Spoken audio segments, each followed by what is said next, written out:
Hello guys, welcome to today's video. So today we have Zel Crampton. Zel is an amazing guy. He's CEO and founder at Diggs, and they design, manufacture, and retail innovative pet supplies such as crates, gates, toys, and bowls via direct to consumer, direct sale, and Amazon.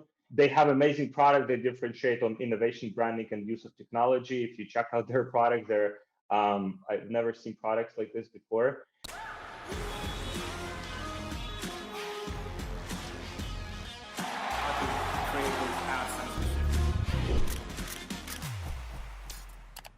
So Zel, happy to have you here today. Happy to be here.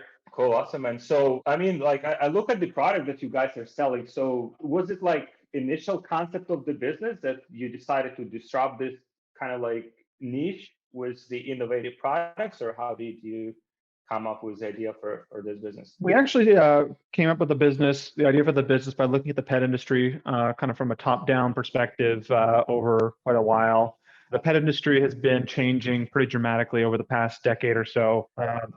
Using the buzzwords of the industry, we say pet humanization. In other words, treating pets like your kids or more like humans has led to product premiumization, which is a fancy way of saying people are spending more on their pets. And so what we saw was there's a ton of innovation happening in sort of the consumable segment. So that's dog food and dog treats, which is about half the industry, and then a lot of innovation and change happening in the services side of the industry.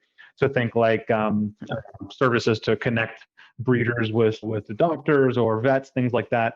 But there wasn't enough innovation, we felt, for the supply segment, which is a big part of the market. And so we built a business with the idea of creating premium, innovative, high quality, and beautiful pet supplies, more akin to what you'd find in the baby industry or other consumer products industries that have kind of similar kind of product aesthetic and quality. So in terms of the products, how much did you first validate it when you launched the product, or you developed them first and then you launched them directly to the market? We did a ton of research. It took 2 years to launch our first product. We do a lot of ethnography, which basically is a type of research that involves doing lots of observations of consumers, understanding what their pain points are, understanding what's an unmet need. It's very hard to do innovation out sort of doing very deep observational research. So we did a lot of research. We felt we had a pretty high conviction, understanding the industry, that there was a lot of room for improvement. And so we had to hire some pretty qualified designers to kind of come up with this unique design of our crate. And then we slowly validated the design of the concept over time, everything from showing early renders or videos to would-be consumers to doing a Kickstarter and seeing what the reaction was to the design and the concept and what we were solving, to eventually launching with just one SKU, one size of our crate, when normally you'd have 5 or so sizes. We basically let data and the reaction drive higher and higher levels of conviction for progressing to the next stage. Mm-hmm.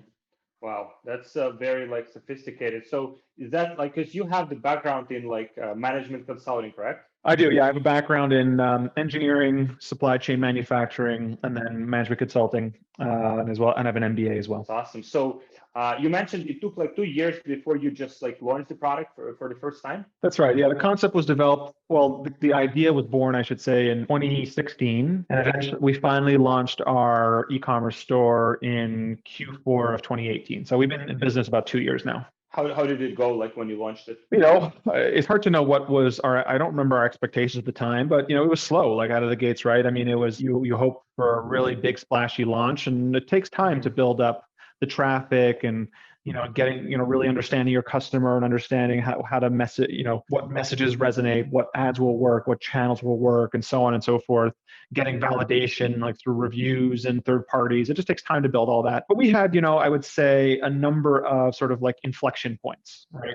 Where what I mean by that is business suddenly jumps. And that includes things like when we kind of figured out some of our marketing strategy, I would say, in Q1 or Q2 of 19, we finally figured it out a little bit who our customer was, and that was after doing some really good segmentation, understanding our customers better. We saw an inflection there. We saw an inflection when we launched our medium crate. Our business tripled overnight. We launched with just a small size. We launched with a medium size in Q3 of 19. We launched on Amazon thereafter. And then we've had a number of inflection points in 2020. We've been one of the beneficiaries of the COVID crisis, including the higher pet adoption rates and penetration of e-commerce. So we've had a number of those. And, just as you sort of figure things out, you start to see jumps. And so, things don't happen overnight, but when you look back 3 months, you're like, oh my goodness, look at all the progress. That's interesting. So was it like your first business or you had some other businesses before? This is my first business where it's truly like a full-time and making a little bit of a career out of it. I've definitely had a few startups over the years. I had a painting business when I was an undergrad. I had like a team of 14 painters, painting houses for me. I had a consulting business while I was at business school, but this is the first true full-time startup that I've launched. So in terms of you mentioned at the beginning when you just launched the business, you had that like learning curve was like dialing in the angles, the marketing, the messaging and stuff. So you use like Facebook ads, like typical like standard flow, like ads on Facebook directly to the website, or was it something different? You mean initially or over time? Yeah, initially. I think so initially we definitely launched with Facebook ads and Google ads. I think a really important thing we set up, one of the things that I think was smart to do right away is we set up relatively sophisticated email flows in Klaviyo out of the gates. So that was not something we waited on because I knew that we weren't going to generate a lot of traffic. So the key was to convert whatever traffic we did have. So we set up, I think those are our two main sources out of the gate. We also I think we launched with PR also. We thought that we had to get that external validation to prove that we were legitimate. Mm-hmm. So we hired a PR agency. We launched digital ads. We had the email set up. What else do we do out of the gate? I think that's it out of the gate. Mm-hmm. And Amazon was like a secondary channel that you introduced later on? A year later, yeah. We've only been on Amazon for about a year now. Cool.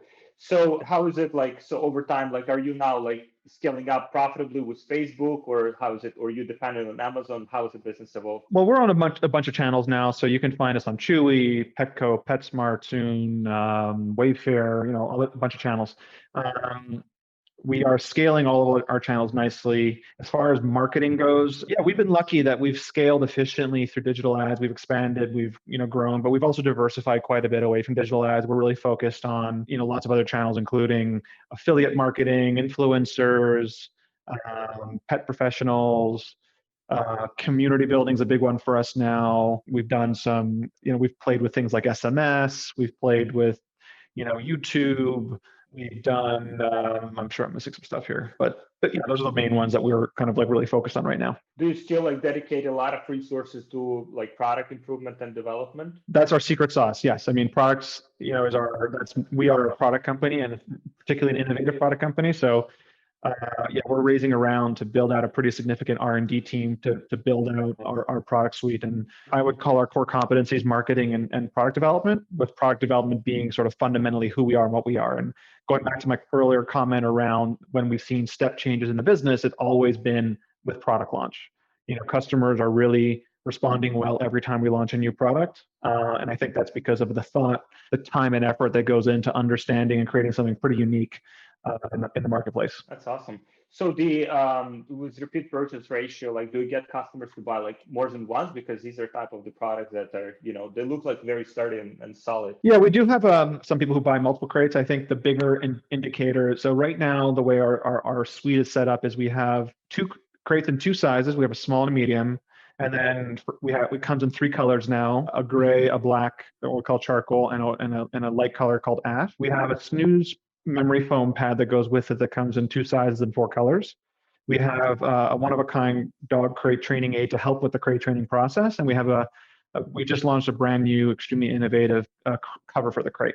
So as you can see, we have sort of this hero product with associated accessories. And we find that customers really do understand the benefit of the kind of buying all the accessories, because we have a very high sell-on rate for our various accessories. Our average order value is quite high. Our LTV is quite high, but most of it's earned up front. We're going to, in 2021, we'll be launching more products within our crate suite, but we'll also be launching entirely new product suites as well. So basically all of the products that you sell, you guys directly manufacture, you have like the full control from the initial like development to the distribution and sales process? Yes, we partner with third-party manufacturers. Sorry about that. Your question was our supply chain, right? Uh-huh. So we work with a number of third-party manufacturers. They're great partners for us. And then we have a head of supply chain who manages the inbound freight to our warehouse, and from our warehouse to either directly to our end customers or to our retailers. From the perspective of like COVID and impact, so you mentioned it positively impacted your business as a whole, but did you have like any logistic issues when, for example, the lockdowns and everything had been introduced, so like Sure. getting the product out here? Yeah, and we continue to this date because of our growth. We are struggling with getting enough capacity on the vessels, on the boats, to bring our product in. Our products are getting stuck at the ports right now. We have a lot of products stuck at the port of Los Angeles and Long Beach that we just can't get out of the port. So yes, we've definitely had logistical headaches. Costs have gone up from that regard. I would say that, like everyone else, we're all working remotely as a team now. That's an added sort of complexity, not just from a culture standpoint, but also from a product development standpoint, because when you're building products, you need to tinker things, you need to build, test, iterate, and that's much harder in a remote setting. So there's no question we've had a lot of operational challenges as a result of the COVID crisis.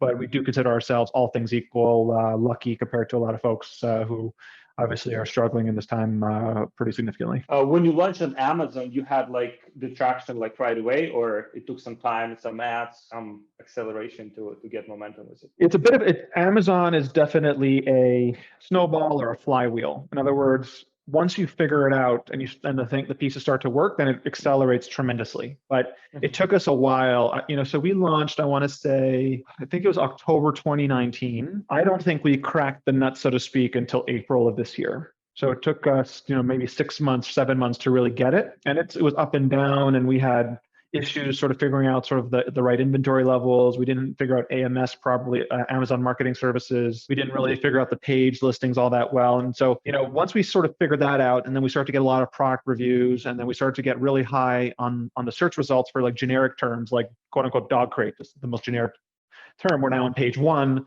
then everything accelerates. So we've seen like, our Amazon is like flat, bump, and then like that. How do you what's your thought process for figuring out like a new sales channel? So you mentioned you've experimented with this channel, with Amazon, with YouTube, with other, do you just get your hands dirty, you start experimenting, or have a team member to do that, or you bring someone in like an agency or a consultant and okay, tell me everything, what we need to know about this platform, and then you just use that as an initial kind of a foundation? That's a great question. It's a bit of an all of the above is the answer. So our origins are direct to consumer, and so I would say that our skill are much more the origins of our skills are much more as a retailer. So being a direct to consumer retailer. So it was definitely a learning curve moving into other channels. For Amazon, we initially, and look, sometimes there's a correlation. I don't know if it's a causation, but we started off using an agency that specializes in Amazon. And one of the reasons, and we moved away because we thought performance was not very good.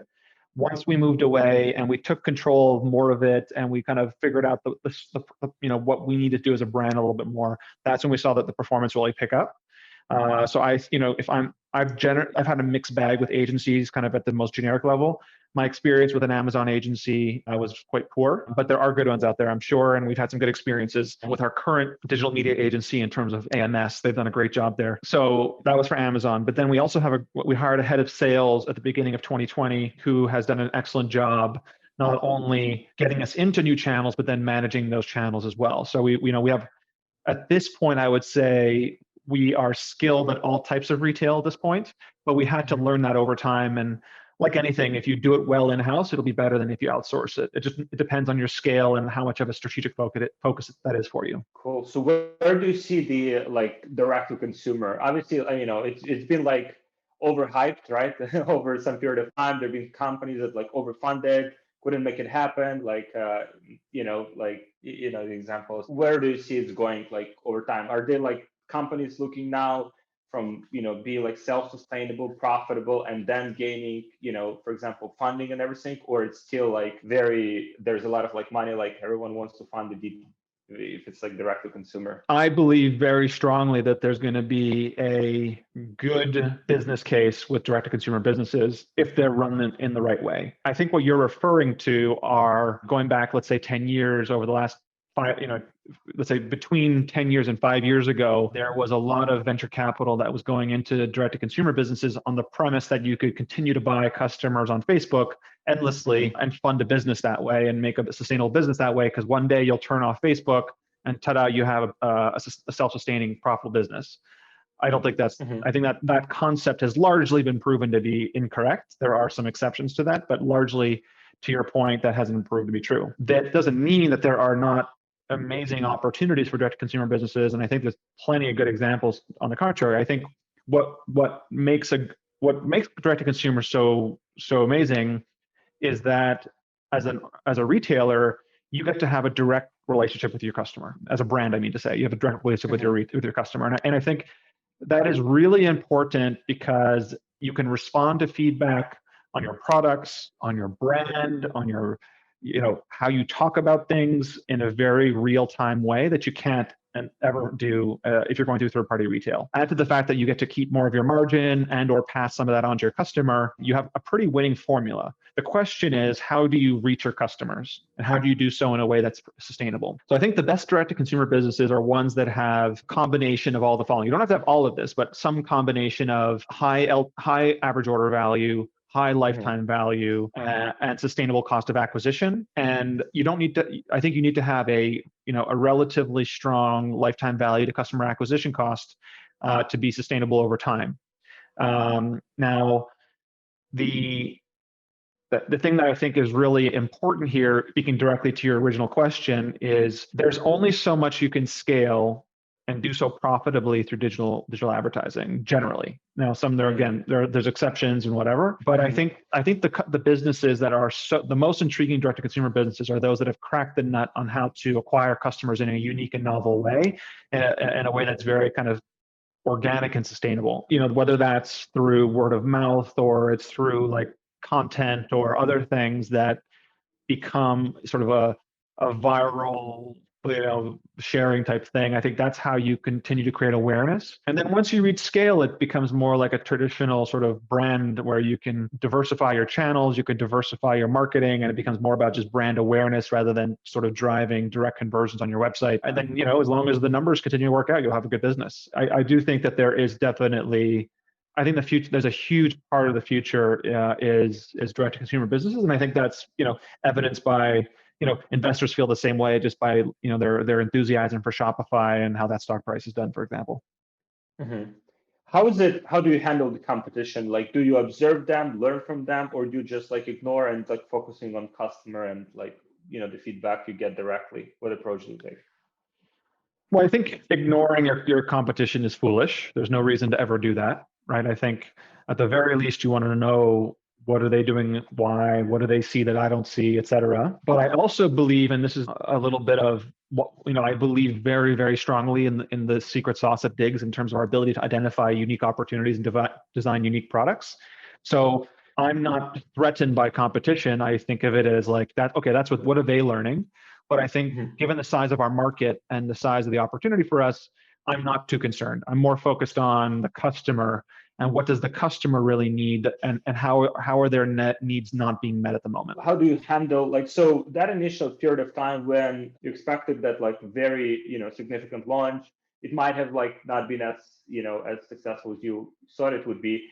So how do you go through these like obstacles, like mentally mostly, like how do you overcome those? Do you have like mentors or you have like family members that support you, or like how do you go through those like tough periods? Yeah, look, I think being an entrepreneur requires a lot of resiliency. I think that's number one. I think that's probably I think the studies have shown one of the common denominator between successful entrepreneurs is resiliency, because you're going to have ups and downs. Your job as a CEO is actually more problem solving than, sitting back and enjoying. It's just you go from one problem to the next, and as the business grows, the problems get a bit bigger, and you get used to solving them. So I think I think your question though was like, who do I have around in my network to help? We do have some advisors. I think the most helpful thing that I ever did, and I did this probably earlier than most in sort of our life cycle, is I instituted a board of directors, and we have quarterly board meetings, and we did that starting less than a year into launching the business. So sometime at less, maybe 9 to 12 months or so from launch. And what that did was it had very smart and sophisticated people committed to the business from both from a, they're compensated, let's say, with options, but they're also compensated. They also have, duties as board members to the business, fiduciary duties specifically. And so they hold me and my management team accountable quarterly basis. And it's a great way to step back every 3 months, look at the business holistically. Are we doing the right thing? How are we doing? Is this the right strategy? Where are the issues? How do we solve it? Et cetera, et cetera, et cetera. And I think good governance is one of the best ways to kind of keep you on track and help you see the wood for the trees. Because when you're in the business day to day, all you see are the problems. When you step back and look at the big picture, you're like, hang on a second. It's been 6 months, but look how much we've grown in 6 months, or look at what our customers are saying about us in 6 months. That's actually pretty good when I tell a story about this and have to tell other people what's going on. I think people will go through some similar kinds of high-level reviews if they go into fundraising. But I do think that if you're not going that route, one of the great things you can do is governance. That's a good point. How do you find board members? That's the question. How do you find good board members? How do you what's typical structure? I mean, obviously that could be confidential, but what's typically the compensation or kind of incentive base for them to be board members and also dedicate some of their time and resources to your business? Look, I think in the early days, it's going to be people in your network, right? It's going to be, hey, do you know, pick a family member's neighbor who happens to be a sophisticated business person. Hey, so-and-so person, would you be interested in joining our board? When you're an older, particularly older people who are kind of closer to retirement or post-retirement, who are they love being part of a startup, right? It's fun for them, right? So as long as they believe in what you're doing, believe in you as an entrepreneur, I think it's not that hard to convince them. Add to that, if they get compensated, typically with options, 0.5%, 1% depends on percent would be a lot. 0.5% is probably typical. If they're compensated with options or something like that, they're going to be all the more incentivized.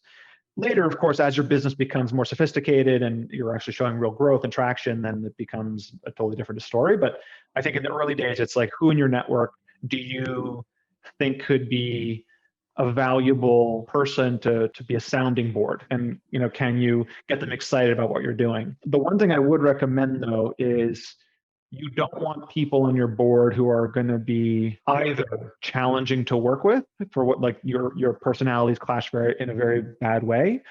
But counter to that, and probably more importantly, you don't want yes people. You don't want people who just come in and say yes, yes, yes, great job. That's actually pointless. You want people who are going to challenge you. Okay, cool. Some notes in terms of the team members, what and over the team structure, what responsibilities you still take, and kind of what things you still do, or whether you just micromanage or have just team members do and taking full responsibility for the tasks. How do you approach that? Well, I would never advise micromanaging. If you have to micromanage, I think you either have a problem as yourself as a manager, or you have a problem with the people on your team. But what I would say is, I think your question is ultimately, how do you think of, I think, correct me if I'm wrong, but I think your question is, how do I think about over time building the team and delegating? Is that a fair interpretation of your question? It's kind of how do you do it in a way where it's you still maintain the control of the company and the main functions and the main things, so it doesn't go out of control. And at the same time, as the company grows and expands, without obviously sacrificing most of your time for it. Yeah, I think the secret sauce is hire good people. Honestly, that's the most important thing as a CEO is, can you hire, train, mentor, and retain excellent people? Because if you hire excellent people, and I don't even mean good people, I mean excellent people. If you hire excellent people, then it's very easy to let go. You said not good people, but excellent people. Yeah. Good is not enough. Good is not enough. If you want to really let go and really have the company fly, no, you need excellent people. And that's probably the hardest thing, is to find those people. But I think that's your job as CEO, frankly. It comes a point where you need to really get people who are motivated, who share your vision, but the best thing you can do is get out of their way. Never mind micromanage, but it's really how do you get out of their way and let them flourish as individuals and as within their own roles. But as a CEO or manager, depending on your role, I think it's very important that you're setting clear expectations, clear targets. And we have a culture at Diggs, and I believe in this very strongly, of extremely transparent and open feedback. You will never get a semi-annual review without hearing both what you're great at, because I believe in focusing on people's strengths and what are you really strong at, but also where do you have to grow? You're never going to get just a, hey, you're doing a great job, pat on the back and keep going, right? It's always like, okay, you're great, you're excellent, but how do you get even better? And so we have very open culture of feedback and both ways. I try to instill in everybody that they can give me feedback, I will give them feedback, and that's part of, and there's nothing wrong with that. It's part of like the culture, and that's how everyone kind of grows and how you can build trust. But I think as far as understanding what's going on, there's tactics, things like, one-on-one meetings, and there's project plans and project managers and things like that. But I think ultimately, if you set the goals and let excellent people do the work, it'll work out. Awesome. How do you typically find good people? Like, is that through your network, LinkedIn, recruiting companies? Like, it's been a mix, and I'll be the first to admit we've had a few spectacular hiring failures, like truly spectacular. Within a month, no, we're gone. So it's not easy. Like, let me be the first to admit it. I think the best people, and I'd say there's 4 people on my leadership team, and 3 of them, I would call them really organic hires in the sense that we met in different capacities in life, whether it's a conference or did work for me, let's say, as a consultant. And then, you maintain those relationships and you realize this person shares my values, shares like the vision, and you kind of say, hey, come join the team, and you really kind of coach and mentor them. And I think that's been the best. We've had a phenomenal hire through, using LinkedIn and sort of typical interview process. And we've had a lot of decent stuff through kind of recruiters and stuff, which have been very, a lot of, very solid, really good people through recruiters. But, there's been some mistakes as well. But, I think the important thing is you will make mistakes in hiring, but can you realize and respond quickly and sort of like say, this is not working, and not just keep something or somebody on a team that's detrimental to your progress or to your objectives. Do you kind of like choose people according to their track record, or do you also find some like young, hungry people that might not have like track record, but like just pushed or, passionate about like what has been the best hires? It's actually an excellent question, because I'm of the belief that I will take smart and ambitious and motivated over experience any day of the week. Because unless you're talking about a very technical role where you just, like, for example, a graphic designer has to know how to use Illustrator. If you don't know how to use Illustrator, or you don't know how to create graphics, you've never done that before, you've never taught how to do that, it doesn't matter how smart you are, like it's just going to be like impossible to use you in that capacity. Similar if you're, an engineer and you can't use CAD software, like it doesn't matter, But those types of roles aside, where it's extremely technical, or there's a technical entry point that you need to have, I will always take intellect and motivation and shared values over experience, because the difference is someone who's very experienced but mediocre in terms of intrinsic talent will have a very low, will hit the ground running very quickly, but will then have a low ceiling. Someone who is intrinsically talented but may not have the experience will be slower out of the gates, because they do have to learn how to do the role, how to be a professional, but their ceiling could be much higher. And that's much more interesting over the long term. That's such a good point. So in terms of the like remote culture right now, so you mentioned that you have people like in-house, like, you had people in the office. Now it's more like remote. Do you let's say lockdown will be over, like, do you plan to continue with like hiring people remotely, opening up like, obviously you can hire people from anywhere in the world, anywhere in the US, or it will still be like the local, and you want to build a company kind of in-house where everyone interacts with each other?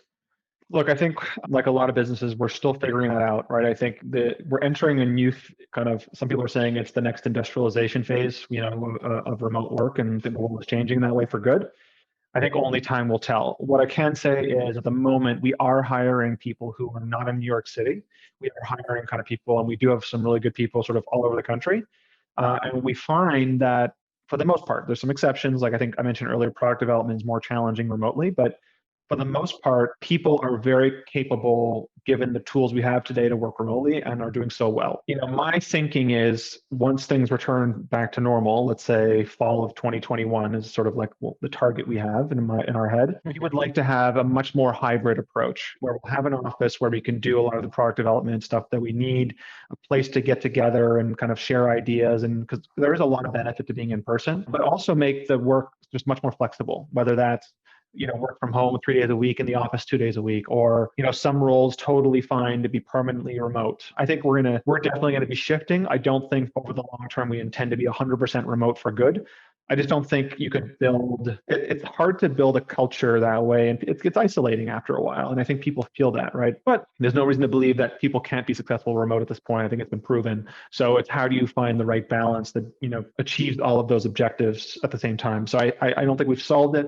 I think we have our ideas what we want to do, but only time will tell. Cool. So how do you manage like business and personal, right? Like, do you, for example, dedicate some time for the family? So that's just block time, like no devices, no phone, or it's like mixing with each other and like business just part of like personal life as well? Yeah, look, that's honestly a challenge, right? I think any entrepreneur will tell you that it can become an obsession of yours, like to constantly be working on the business. Yeah. So I don't think that that's like an easy answer. What I do is, I've got kids. I try to I get up pretty early and I try to spend the morning with them until it's time to kind of log on. I try to put them to bed and bathe them and definitely spend weekends with them. So I do try to carve out time, but I am one of these people that can sort of I can never say this word, compartmentalize, basically put things in a box in my mind. So I find it easier to just sort of be on my phone periodically, just checking things, moving things along, rather than, being totally on or totally off. Sort of like somewhere in between a lot of the time is better for me. But I think that's a pretty personal decision and everyone will work differently. I think if you want it to be sustainable over the long term, though, you do have to find ways of disconnecting and keeping your hobbies up and keeping your friends and relationships up. Otherwise, it's just not going to work for you and you're going to burn out. But look, I think it's not easy. I think it could become, people are passionate about their businesses and getting them to be successful. So what would be you work with, in management consulting space, you've seen a lot of businesses there, you have friends, you have like, from your whole experience, seeing entrepreneurs, seeing different businesses, what have been like, your main observations where entrepreneurs like go wrong, like mainstream mistakes from your observation? Where do they go wrong in terms of their management decision making, or in terms of in terms of, let's say, for example, there's like many businesses that, I mean, if you look at even on the street, like there are many like small businesses, right? And there are businesses that have like of tremendous scale, right? What kind of like mistakes people typically do that don't allow them to scale up? Look, I can't say that I've done a deep study on this, so this is going to be kind of like my observations.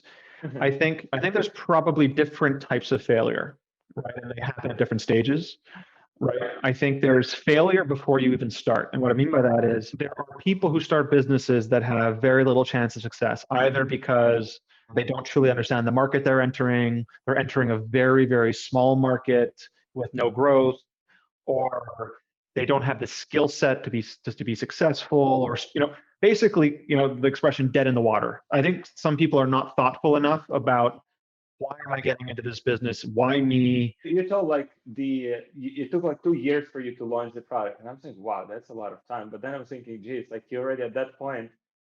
I mean, you have something that now your competitors, maybe competitors, not as, but like, let's say they see the product. Oh, they say, well, we need to develop similar product. Now it takes them like a year or two to develop something similar, right?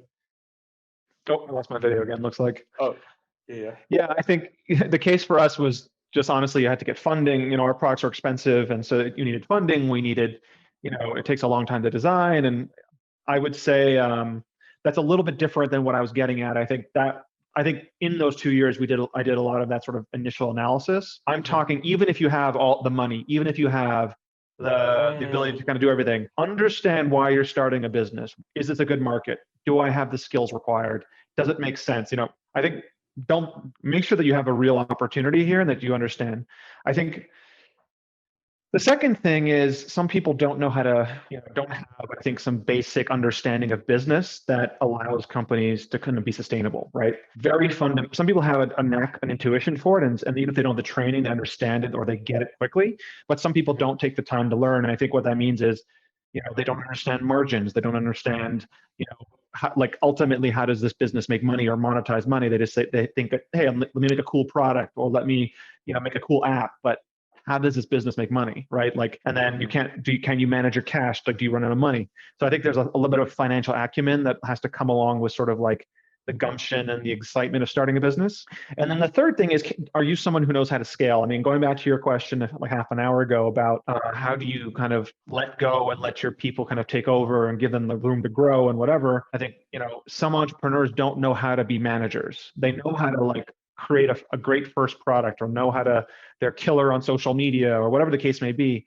But scaling a bit, the early stage successful entrepreneurs are not necessarily the later stage, CEOs. Like, can you let go? Do you know how to like run a business rather than like start a cool idea?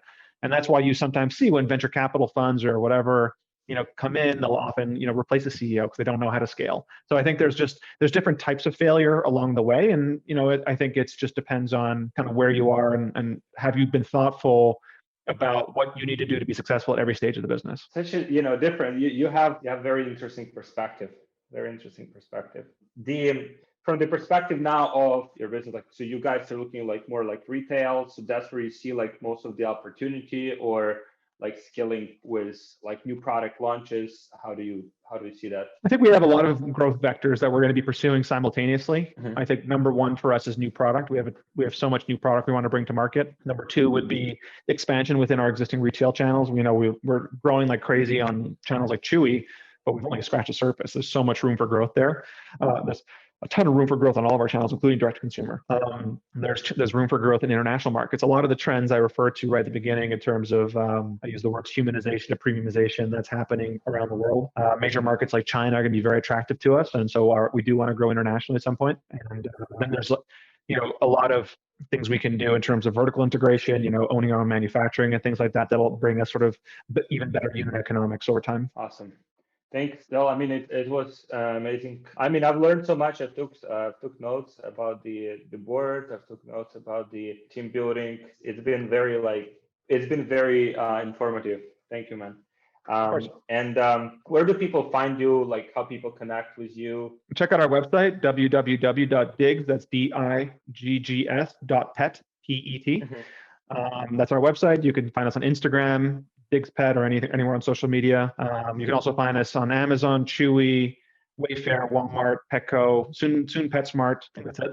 Hopefully I'm not missing any. That's awesome. Thank you for taking the time. I know you're a busy business owner, so thank you for taking time for this call. And thank you everyone for listening. I'll have the notes. I'll have the links that Phil mentioned. And thank you. It's been a pleasure. Thanks a lot. Hey, thank you so much for watching this video. If you can just like this video and hit the subscribe button so you don't miss any of my videos in the future. Thank you.